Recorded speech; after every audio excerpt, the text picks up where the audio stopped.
For us, it is an honor to have you around here.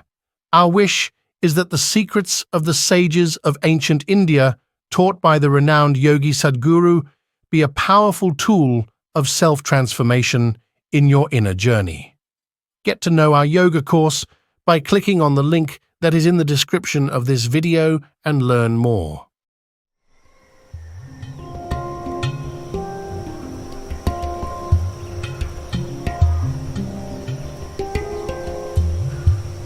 You are not suffering life. You are suffering the two most important faculties that you have. A vivid sense of memory and a fantastic sense of imagination, both you're suffering. All I knew was I've hit a gold mine, I don't want to lose it. I had no word to describe what is happening within me, but I knew I've hit something that I don't want to lose. This is the very first time you can sit here and talk to the entire world. Do not underestimate this. If at all ever in the history of humanity we can transform human beings, this is the moment.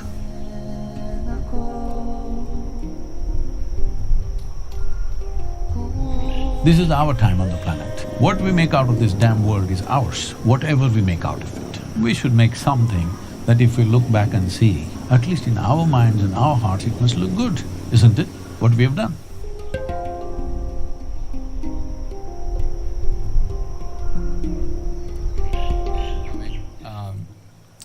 This is an absolute privilege to be surrounded by so many light workers and people who are doing amazing things in the world and are curious about self-transformation.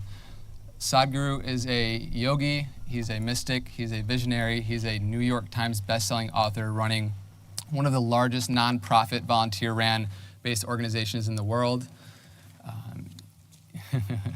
He's spoken on many forums like the World Economic Forum, United Nations, and other prestigious platforms across the world. His books, his teachings, his courses have transformed the lives of millions of individuals, including myself. Sadhguru, your teachings, your books, the courses that I've been to, Inner Engineering and Shunya, have been a major source for my own personal growth and spiritual transformation over the past 4 years, so thank you so much.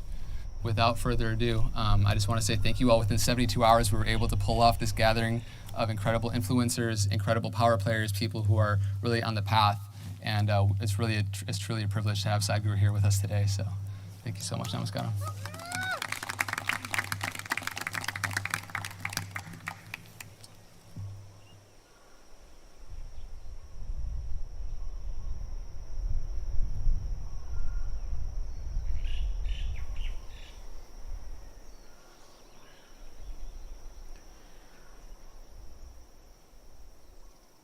Jananam sukadham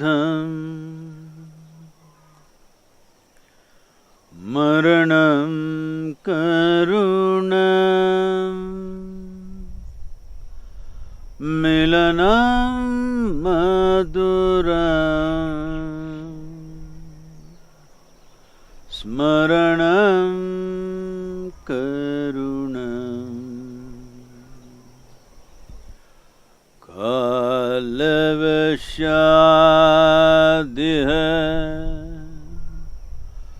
सकलं करुणं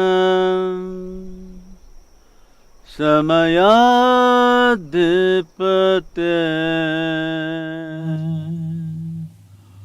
अखिलं करुणम्.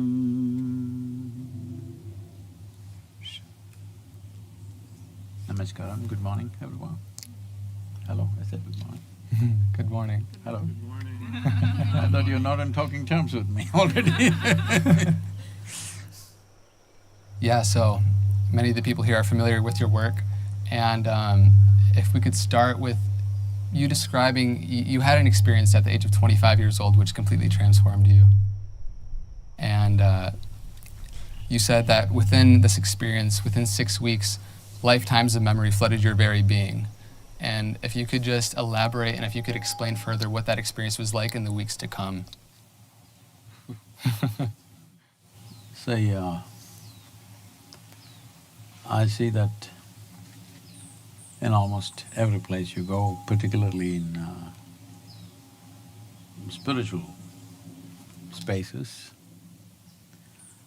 usually a whole lot of people are talking about how either the childhood was bad or abusive, or they were unhappy and this happened, that happened, all the terrible things happened, and how they came to some spiritual experience and everything changed.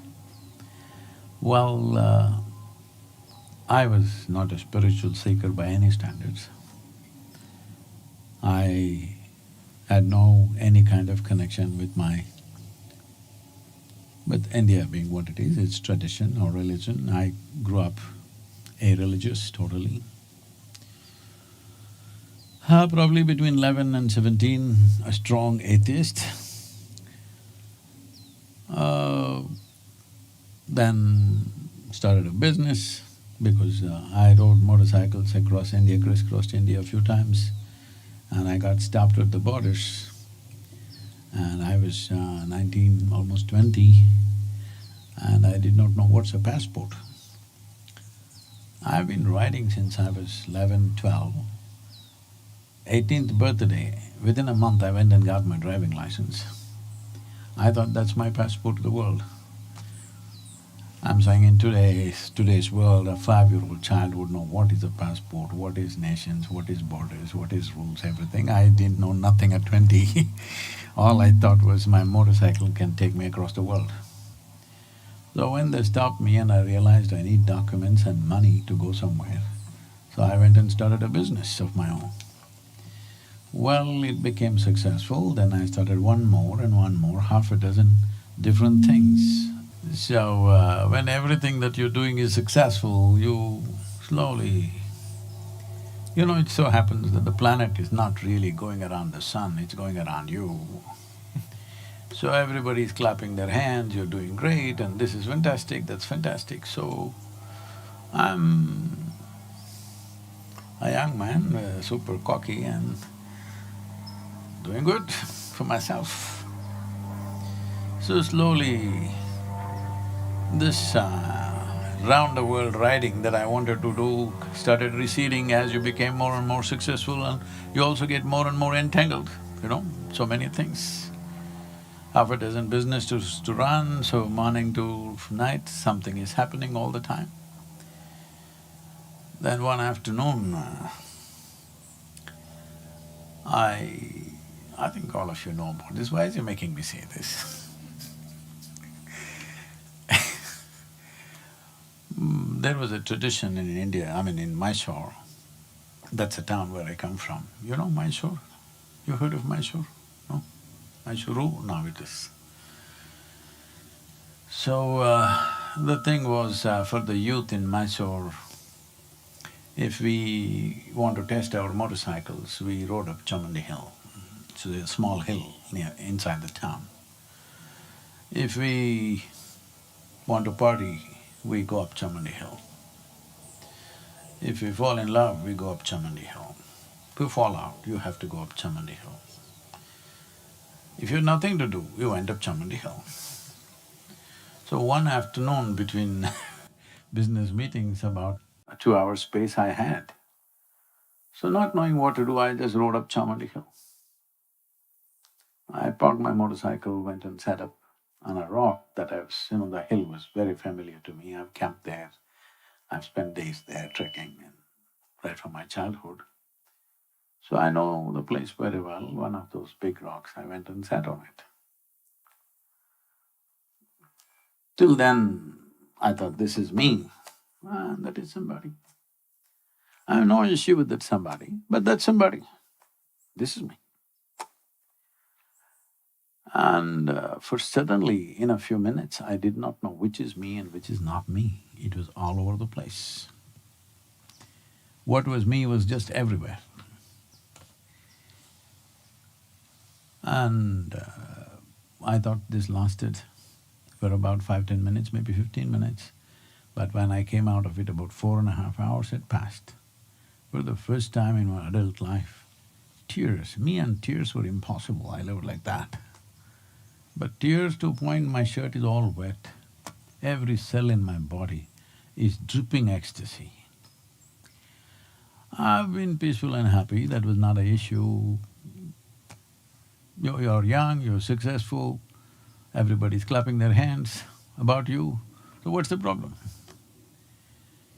It's not that being peaceful or happy was an issue, but this was something else. I'm just exploding from within. And when I shook my very pessimistic or very skeptical head that I had, I was a super skeptic about everything. When I asked my mind, what's happening? The only thing that my mind could say was, maybe you're going off your rocker. Then to the closest of my friends, when I shared, something is happening to me. Hey, come on, what did you drink? What did you pop? Tell me, what did you… You know, this is our time, this is a certain time, 60s, 70s. Well, I knew there was no context to my experience. I had no knowledge about what it is. I did not have anybody around me who could tell me what it is. All I knew was, I've hit a gold mine, I don't want to lose it. I had no word to describe what is happening within me. I had no explanation for what's happening within me. I had absolutely no clue what's happening, but I knew I've hit something that I don't want to lose. So in about a few weeks, when I saw if I just sit somewhere like this, I realized that if I don't mess with my mind, every cell in my body just explodes. All I have to do is keep my hand out of my mind. Well, this started happening more and more often, like…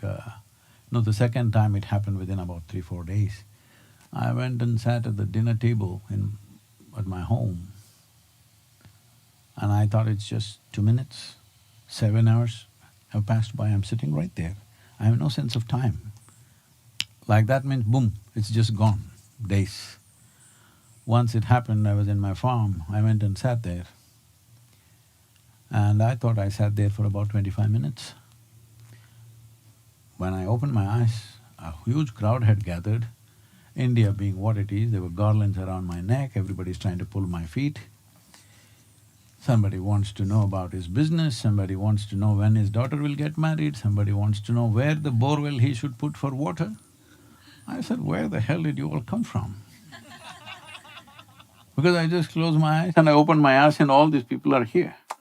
Then they said, you've been sitting here for 13 days. I had no sense of time. If I simply close my eyes and open my eyes, one day it just poof, it's just gone. Because time is a very relative experience.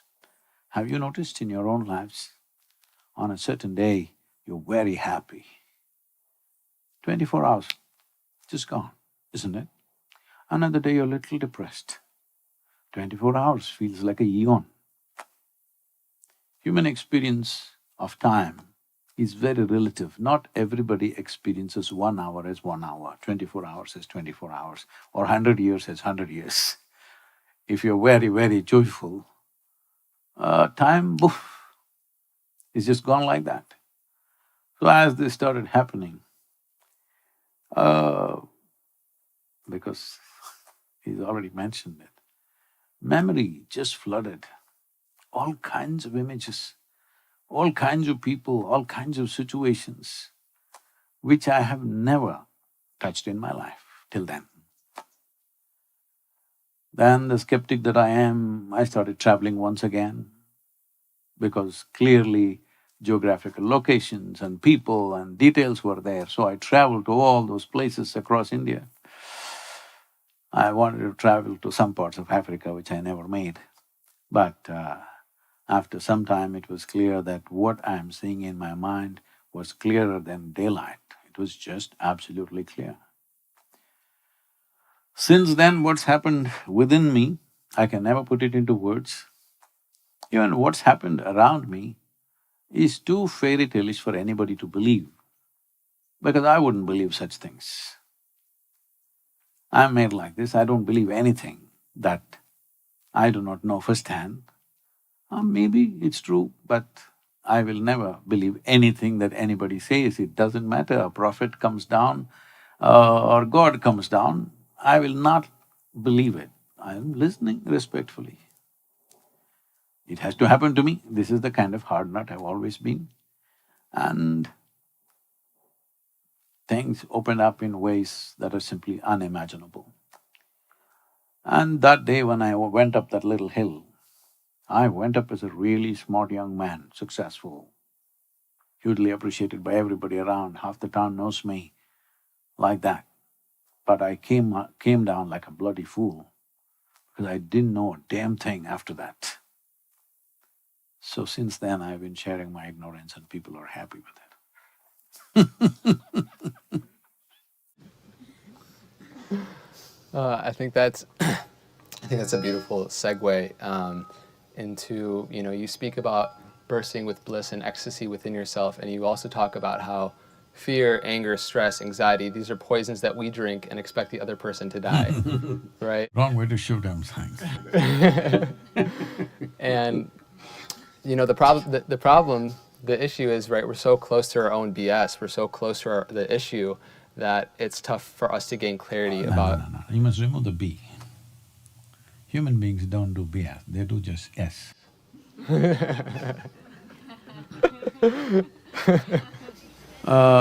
Is there questions? There's one more question, we'll close because I think it's webcast and they have some issue at 8 o'clock.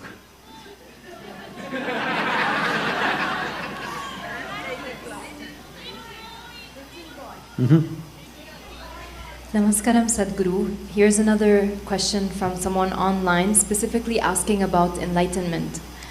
You spoke about different levels of realization and enlightenment. How far can a regular human like me go?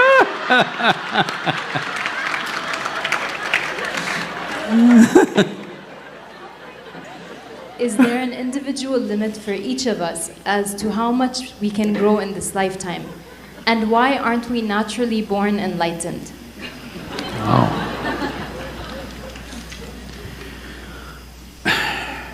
See, enlightenment is not an achievement. Let's first get that straight. It's not an achievement. It's a homecoming. Because you throw your desires out there, you're running away. If you stop throwing that, life will come home, because that's where it is.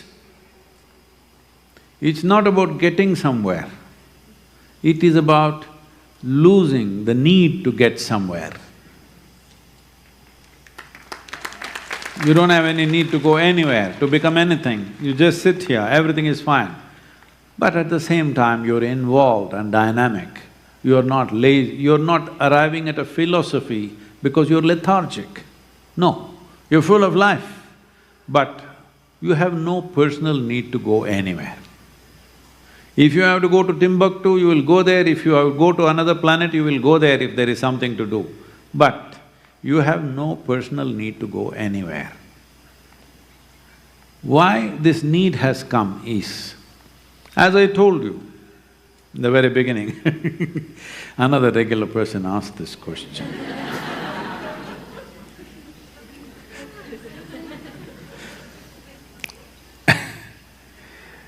So, it doesn't matter where you are, what kind of activity you are in, the concern, the bother of your not being fulfilled is always there with you.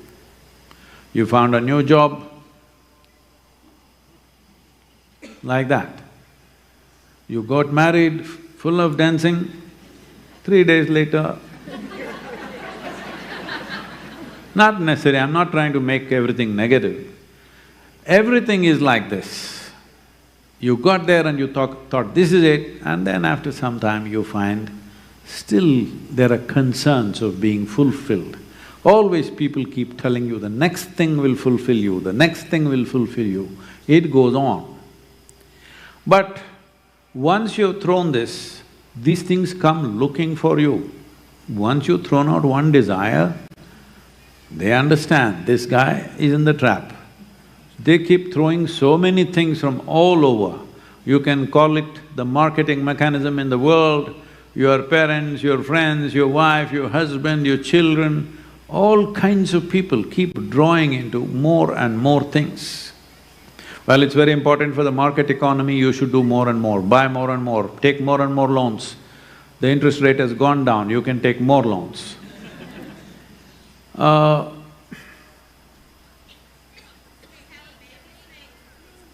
Somebody had a baby? Snake, it's okay, it's only a baby, lots of them are here, sit down, it's okay. Nothing, they won't do nothing to you. A baby means, ladies, what you must do, take him in your hand and it's a baby. There are plenty of them, this is the season, so they're okay. Don't think they're intruding into the darshan. No, it is their place, we are sitting on top of them.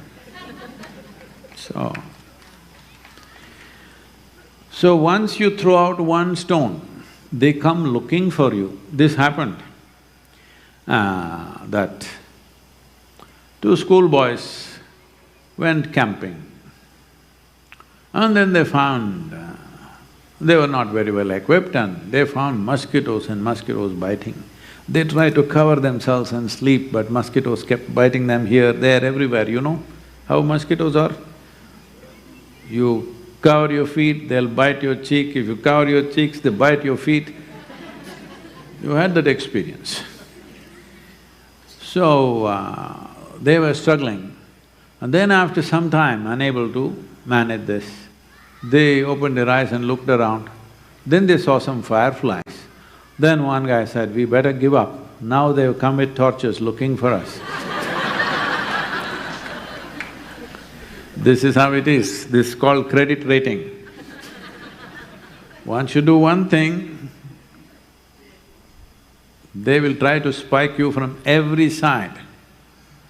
So having enough sense, how much time, how much energy, how much interest do I have in these things to engage myself? I'm not telling you only this much or that much, but you must make a judgment according to your requirement. You should not do like somebody else, according to your requirement. Even to arrive at this, you must be little away from everything for some time. If you come here and do 1 week of sadhana, we'll give you some special sadhana for each one of you. You sit here 1 week, silent, still. When you're very still and clear in your head, no any kind of compulsions, make a decision how much is needed in your life. Go by that. You don't have to go by my ways of doing things. By your way.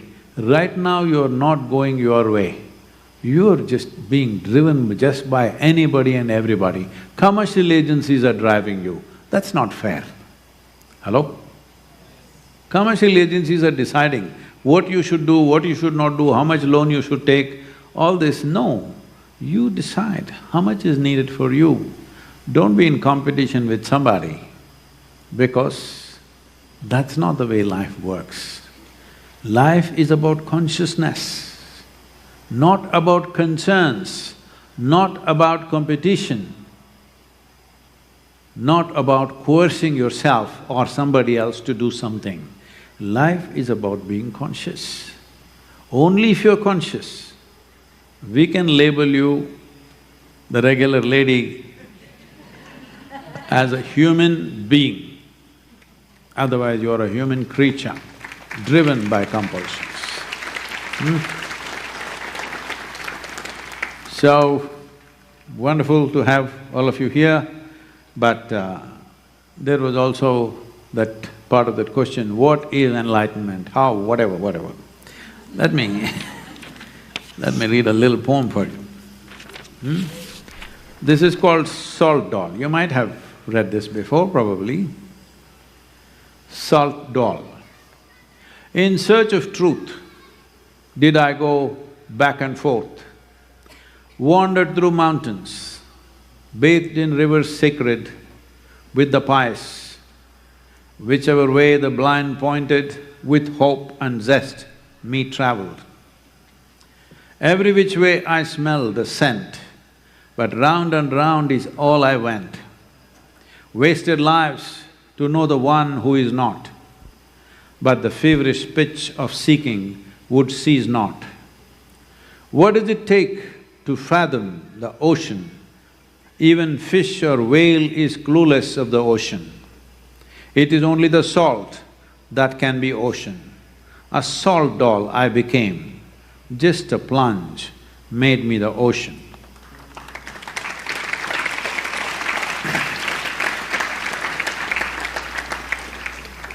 So I'm not prejudiced against women.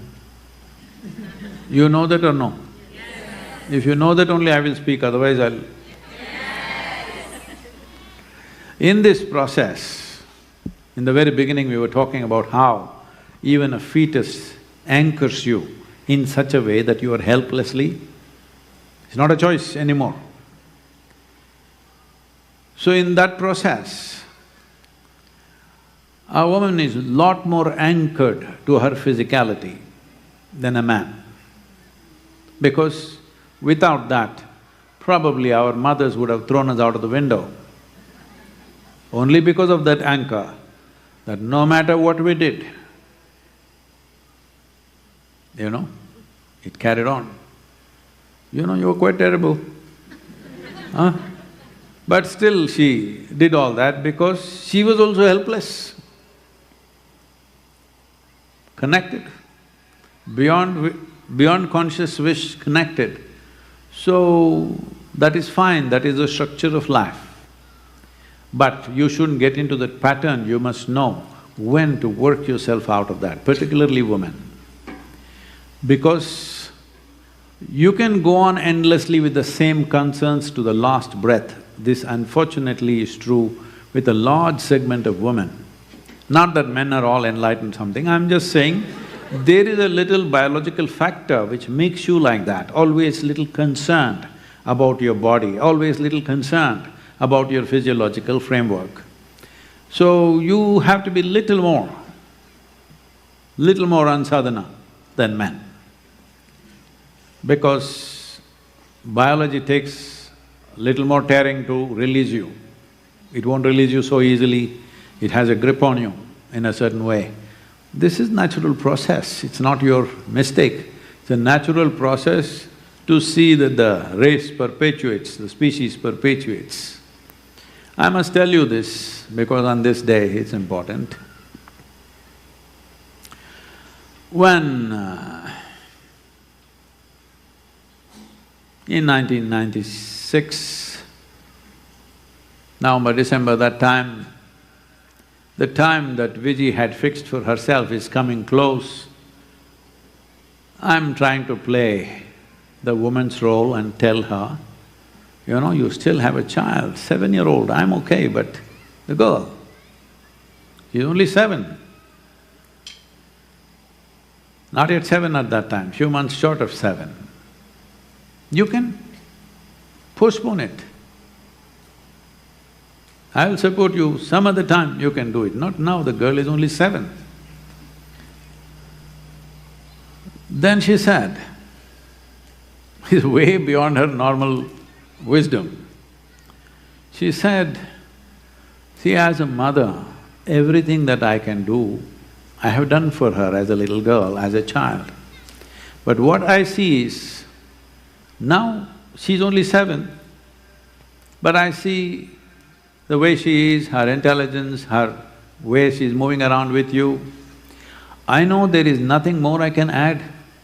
I've given her love, I've given her comfort, I absolutely love her, but I see that I don't think I can contribute anything more to her. Only thing I will do is trying to entangle her with me. I just bowed down to her. I said, this is too much wisdom. This is too much for a woman with a 7-year-old girl to say. Then I said, I have no argument for this. Well, I'm just saying, there have been many great women, probably in these parts of the world, that kind of thing was not encouraged, or if they were there, they never came to light. I'm sure they were there, but they never came to light because they were suppressed or they were obscure. But in the East, there are many thousands of women in the past who rose as great sages and saints. different in their way of operation, but they rose, nobody could stop them because the culture allowed it, the society allowed it. I think today all societies in the world largely except unfortunately a few, which you are not a part of anyway, this is the time. This is the time for the woman to rise in such a way, because it's unfortunate that we have put them in competition with men. I can also grow muscles. Arey, this is not the area in which you should compete. Men will say, wow, muscles, they look at you up and down. Behind your back, this because they know what muscle is, please understand this. Doesn't matter how much muscle you build, they will be laughing behind you. That is not the way to compete. Physical bodies are different, what's wrong with that? What is wrong in male and female bodies being different? That's the way it should be. But this is why spirituality is important, because in this domain, there is no male-female. When we say body, there is female and male. When we say spirit, there is no male-female. This is where you must compete. This is where you must rise. This is where you must reach your fullness, so that in today's world, you cannot be obscure, you will be visible. If wisdom arises within you, you will be visible, nobody can stop you anymore. Those days are gone. So you are in that privileged generation of women. Probably I would say this is the very first generation where there is such a privilege that if you rise in your consciousness, you will immediately be recognized, which was not so for thousands of years, not been so. This is the first time it's so. Make the best out of it. Thank you very much.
Wait.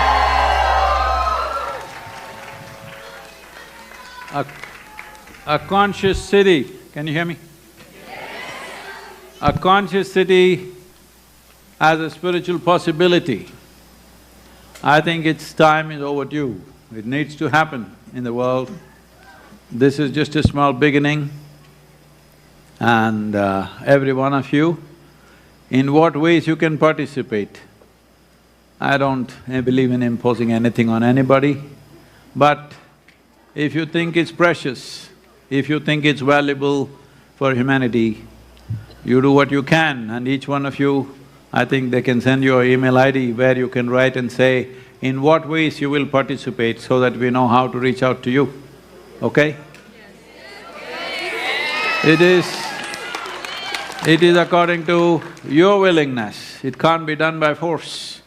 But if we do not create such spaces, I want you to take a walk in downtown San Francisco. No, don't laugh, it'll come everywhere. It'll come everywhere because you are misunderstanding the power of chemicals. You're misjudging the power of chemicals. Once they enter, this is how it will be. Human beings will be turned into rags. So, let's not turn this country into that, and in turn in the world into that thing that human beings live like rags, dirty rags on the street. If that needs to happen, we must show, your faces should display that living consciously is a far bigger kick than any intoxicant.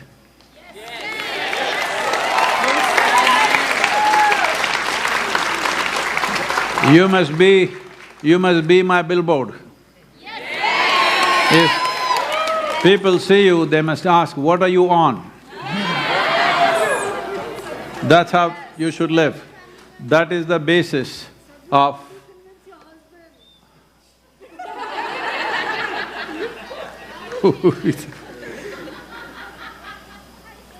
He is already convicted by you. Does he need to be convinced also? You don't convince a prisoner, all right? So, it's important, this needs to be done at this time. This is not about in counter to something negative happening.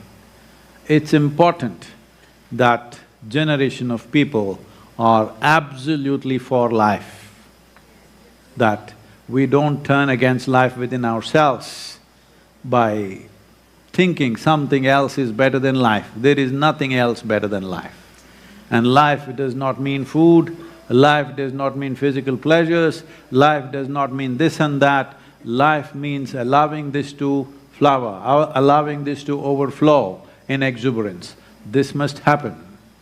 This must happen in our generation. We must see that it happens to maximum number of people, because as individuals and societies and the world gets empowered with tremendous possibilities, if there is no human beings with sense, if there is no human beings with a deep commitment to the well-being of life, all these technologies, all these great possibilities will only turn against human beings. Yes. We have that responsibility as a generation who is enjoying maximum amount of technological benefits. We also have the responsibility to create the most responsible and stable generation of people. Otherwise, these same tools which are making our lives will take away our lives. Let's make it happen.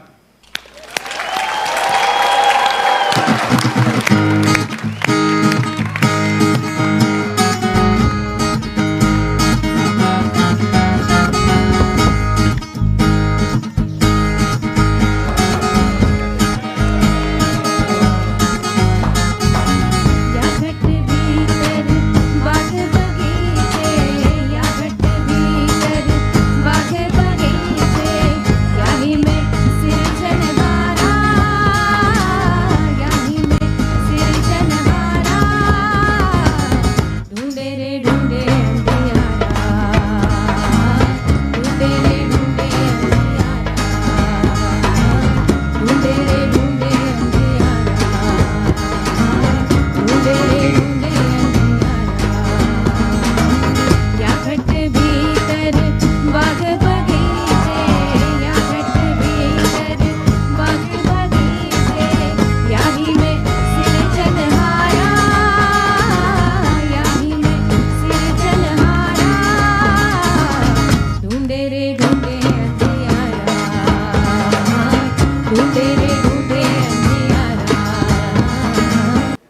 okay if I tell you a joke, you won't get offended. Because this is the most serious crowd I've ever seen in the last few years. How many of them are journalism?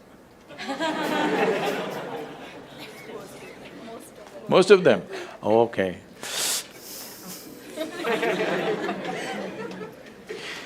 This happened. Shankaran Pillai, when he was in Paris, was married to a French woman. One day, it was their anniversary, first anniversary. So she invited a bunch of friends and she wanted to cook something really fresh, everything fresh. So from morning, she was driving him to this market, that market, he got this fresh vegetables, fresh meat, fresh chicken, this, that, everything.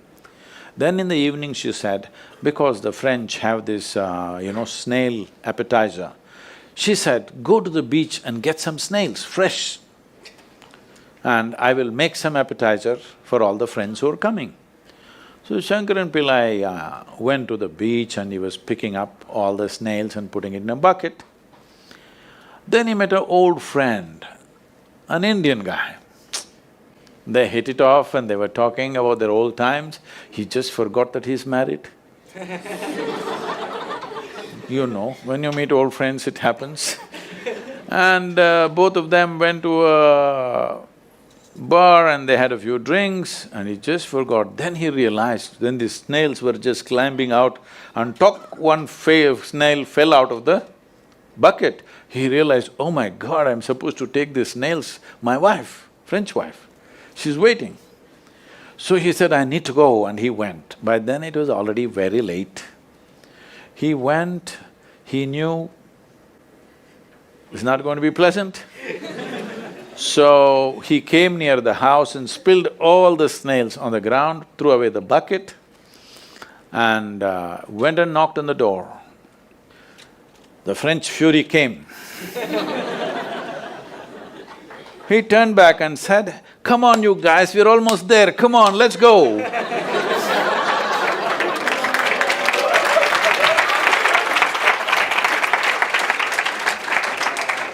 So, when are you going to pick your snails and put them in the bucket and fix them? Huh? Your problems, you must fix them, isn't it? These are not problems. I want you to understand, you are not suffering your life. You're only suffering two fantastic faculties that only… It's a privilege of being human that we have these two fantastic faculties. One is, we have a vivid sense of memory. This is because of this memory our life is so rich, unlike any other creature. And we have a fantastic sense of imagination. Now, this is what you're suffering. What happened 10 years ago, you can still suffer. Why? Are you suffering life or memory? Hello? Memory. Memory. What may happen day after tomorrow, you're already suffering. Are you suffering life or imagination? Two most fantastic faculties you have, you're suffering. So what are you asking for? You want to become once again an earthworm. An earthworm is a very eco-friendly creature, I have nothing against it. But it took millions of years of evolution to get you this size of brain, and now you're suffering it. If we take away half your brain, of course you will sit there without any anxiety, without any suffering, peacefully. What we need is, we need to remove your brain, because you're suffering your own intelligence. Yes or no? Yes. Because we gave you a very complex machine, you have not bothered to read even the user's manual. You want to just blunder around. No, young people, it's time you figure out a few things about you. If you don't know how, we will give you tools, how to figure this machine out, because in your life, many issues will come. More issues come up in your life means you're living a more active life. Nothing came up means you're not living. Yes? Lots of issues every day. I have the maximum number of trouble going on in my life on a daily basis, because so much of activity around the world, global level of activity only with volunteers, okay? Volunteers means nobody is qualified for the job, and you can't fire them for inefficiency, and they love you, what to do?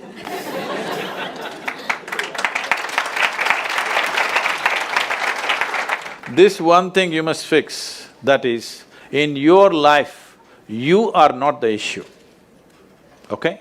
Whatever the issue, we'll do our best, but this should not be the issue. See, when it comes to physical body and the mind, no two human beings have come with the same capabilities, isn't it? Physically, mentally, what one human being can do, another human being cannot do. It's in so many different ways. So instead of getting a title that I'm attention deficiency, I'm ADD, ABC, XYZ, so many things the thing is how to maximize who you are, isn't it? You have attention deficiency, but I had another kind of problem. I had too much attention. If I pay attention to this one, I can't shift my attention to this, I'm just looking at this only for hours. That also people thought is a problem. People thought it is a problem, he's just looking at one thing all the time.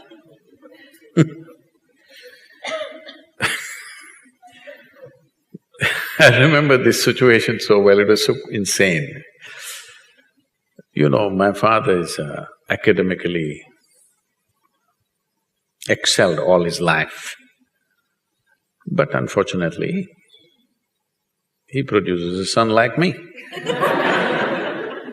who has no concern about academics of any kind. So he thinks he's a very strict disciplinarian, and evenings, 7 to 9, every day in the evening, we must all, the 4 siblings, all of us must study textbook. I pick up some textbook because it doesn't matter for me what.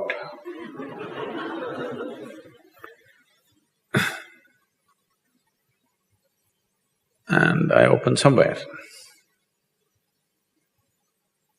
I don't care which page, I just open some page. And I find some small speck on the page, a tiny speck, some flaw in the paper. I just look at that, that's about it. It just grabs my attention in such a way, I just sit there 2 hours just looking at this speck. I don't read a single word, but I never looked up and looked here and there because it really held my attention. 2 hours I'm just looking at the speck. Because there is so much in a bloody speck, you know? There's an entire world in a speck. People have spent their lifetimes looking after a microscopic molecule or an atom, isn't it? Speck is much bigger than an atom. So, people thought I was going crazy because I had too much attention. So, don't go on labeling yourself this and that. Who decides you have attention deficiency? Huh? Is there some standard, how much attention you must have? Or how much attention you must get? There is no such standard anywhere, isn't it? You're making it up.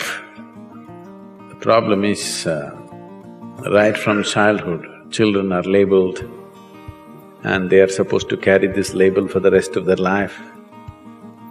What level of attention you have at 5, what level you may have at 6, at 7, at 8, at 15 or 20 can be entirely different. Haven't many of you evolved through this process? Huh? Haven't you?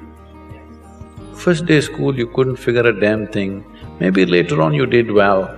Or maybe first day you look like you understood everything, by the end of the year you did nothing. Yes or no?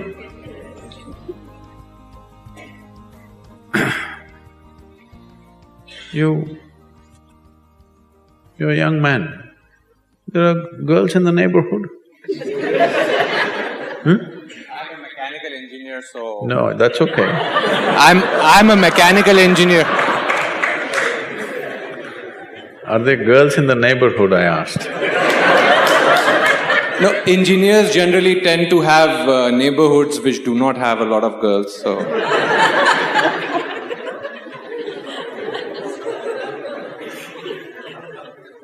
They must be moving away for some reason.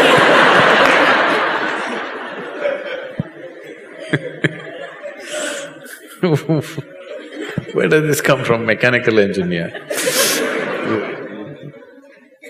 Mechanical in the head.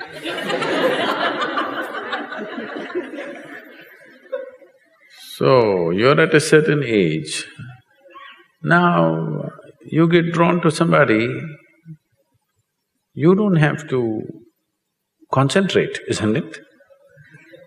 Hello? You don't have to concentrate. They will invade. So it is only a level of interest. If you have a deep level of interest in something, attention will come. Why will it not come? You still have not found any interest in anything. I don't know which part of the mechanics you're handling in London.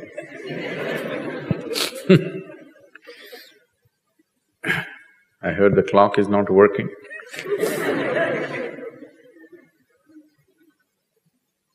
So, if you become profoundly drawn to something, why will you not have attention? Attention will come. Do I have as much attention as somebody else? Maybe not.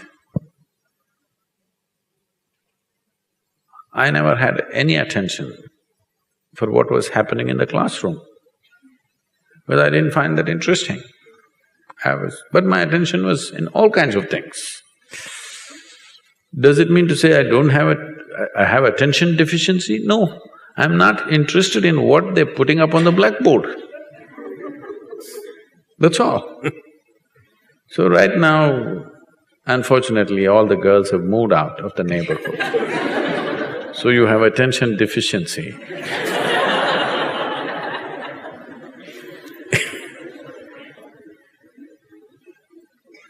Find something that you're passionate about, attention will come.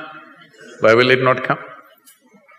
Not necessarily what I said, just anything. I'm taking that example of a girl because there is a chemical support. Yes? There is a chemistry working for your attention. Other things need little more effort to pay attention to. You need to develop some intensity of passion. That's something that is important. What you think is important. If this comes into your perspective, attention will naturally come. I know others will say other things, but what I am telling you is, whatever your state of mind has been from your childhood to now, need not be the state of your mind for the rest of your life. The easiest thing to do is change the framework of our mind, isn't it?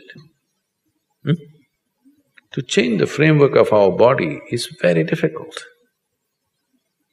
To change the framework of our mind is the easiest thing to do because that is the most flexible thing. But that you have made it like a concrete block. What do you want to use your head for? Just headbutting?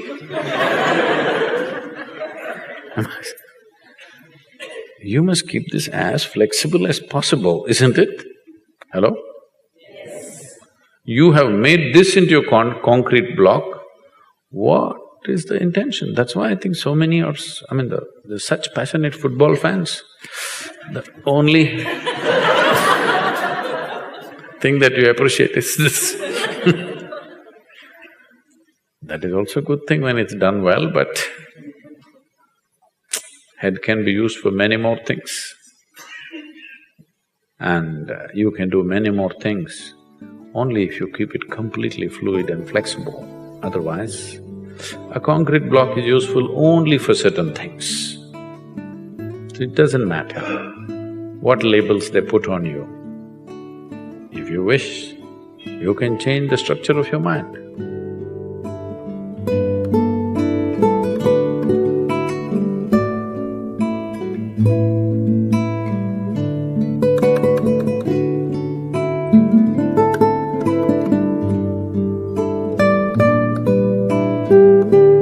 Does soul exist? Soul? Yes. Whose soul? And one more. What is the purpose of life?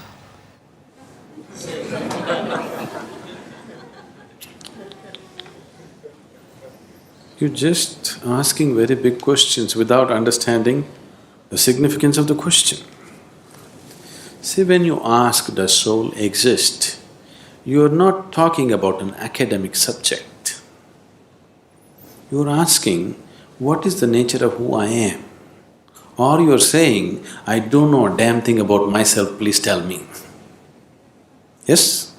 Isn't it?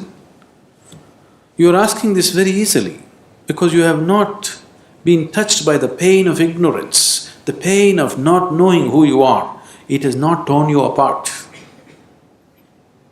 If it really touches you that you are just living here, doing all kinds of nonsense without knowing the ABC of who you are, it should be very painful, isn't it? That pain has not yet touched you. You're mouthing questions, it's not sunk deep enough. So every day, you must remind yourself, at least spend 10 minutes in the morning, just see what an utter idiot you are. You don't know anything about yourself, but you're busy with all kinds of nonsense in your life. Every day, just 10 minutes, remind yourself as intensely as possible your ignorance of yourself. Then slowly the pain will sink. When it becomes so painful that you can't bear it, knowing will not be far away, it's one moment. If I say, yes, you have a soul, what, can you walk better? What use is the soul? Did they put any kind of utility to the soul? These two are useful. That other soul that they're talking about, is it of any use? It's of no use. So don't talk about it. And if I tell you it is there, what does it do to you? If I tell you, no, it doesn't exist, what does it do to you? Nothing, isn't it? Only thing is, the next dinner party that you go, you can entertain people around you talking about the soul. But as far as your existence is concerned, nothing changes, isn't it so? Yes? Nothing at all will change, isn't it? So if you're asking the question, fundamentally you're asking a question, what am I? Who am I? When you are here, are you alive? You're alive. When you're here alive, what is the way to know who you are? Is it not really ridiculous and insane that you must ask me, please tell me, who am I? This is like two psychiatrists were walking on the Kovalam beach one day.